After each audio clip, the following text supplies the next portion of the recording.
Hello and welcome to Working with Microsoft Office 2010. My name is Owen Lynch, Owen Frankenstein Lynch, and today I'll be taking you through using the File tab, or as we spookily like to call it, the Backstage view.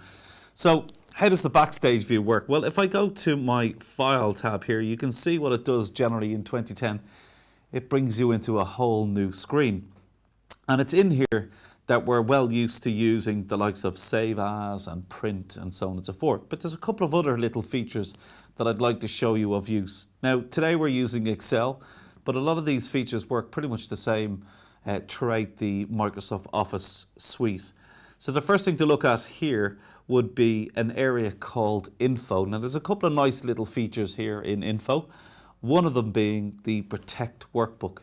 Now, normally when I'm doing a class here in IACT, there's two areas I always like to point out to people here in the Protect Workbook. So if I click on the Protect Workbook here, you can see I have an option called Mark as Final. Now, Mark as Final is very good if you have a few people working on a file. So for example, I have an Excel file that I have a few people in and out of on a daily basis, but we've now got the final draft of that document. So you don't want anyone else making changes to that document. So here you can use the Mark as Final. Now, what I like about this Mark as Final option is the only person who can unmark it as being final is essentially the person who marked as being final. So if I mark that as being final, send it to you, you go into this, you'll find that the Mark as Final will be greyed out. Now, you can still take a copy of it and make changes to it, but essentially I'm the only one who can change that. So that's one good feature in the Protect Workbook. The other one then is the Encrypt with a Password. Now, again, very, very, very useful feature. I'm sending a workbook out. There's only certain people I want accessing this, and those are the kind of ones that have my password. So if I password protect this document, you can see it's now using encryption, which essentially means your documents are a lot more secure. Again, the good side of things when it comes to the encrypt with a password is it's using encryption a lot more secure. The downside to that one is, and as you can imagine, you put a password on a document and you forget that password. Well, what I would say to you there is you nearly want, you might as well wave goodbye to the actual document itself. But you can see here, if I go to encrypt with the password, it's asking me for the password, but it does remind you to say, look, if you lose or forget this password, it cannot be recovered. Now, they're not talking about the password. Essentially, they're talking about the document itself. So just be very, very aware of that one too.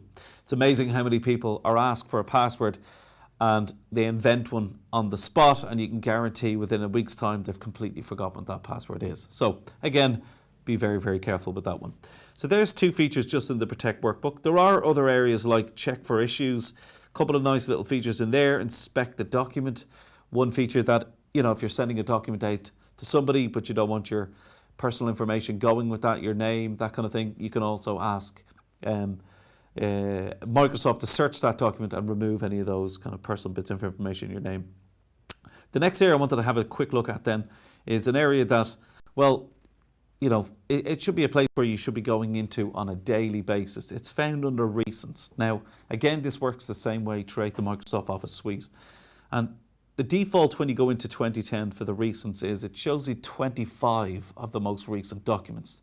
Now, that can be something that can be changed.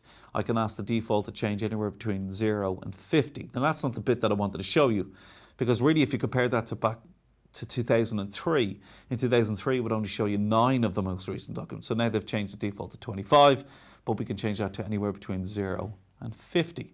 But what I really like about this one is, if I come down to the end of the list that I have here, you can see that I have a couple of files that I've been working on here.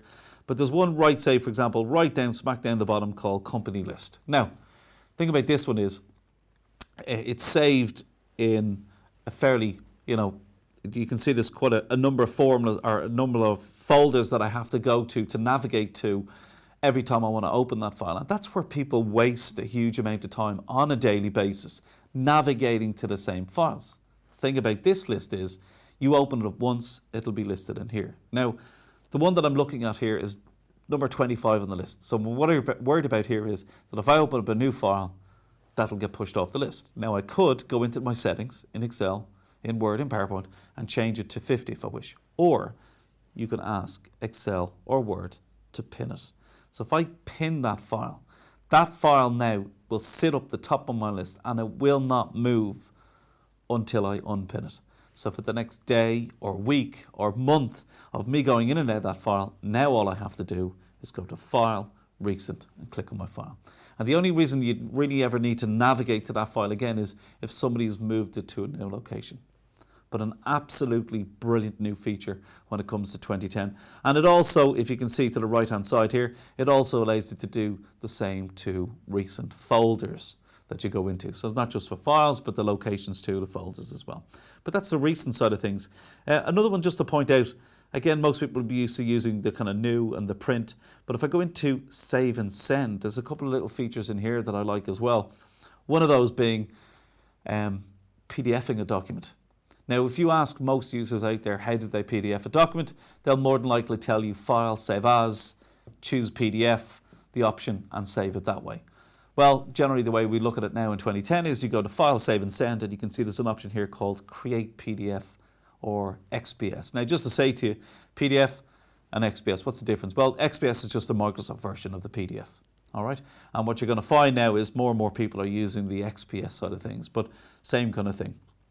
So Save and Send, Create PDF, and there's also another nice little feature that if you have Microsoft Outlook as your default email, one of the little features I like in here is if I'm PDFing a document, I'm normally going to be sending that to another user or emailing it to a user.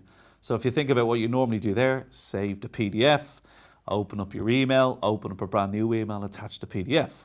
Or in this case, you could just use the Send as PDF. And what that done basically is takes your PDF, opens up a new email and attaches it for you. All you then have to do is put in your email address and who you're sending it to. So again, that's one of the features I really like about that one, the Create PDF or XPS. One last thing just to mention to you here, just what we'll find in the backside view, you'll probably notice that there's now one called Save to Web. Now what I like about this particular one is it does obviously, as it says, it allows you to save your documents to the web. Now, what you'll notice, generally when I ask most users out there what type of internet email are they using, a lot of people will mention Gmail. And you'd hear people talking about Google Docs and all this kind of thing. Well, Microsoft has its own version of that.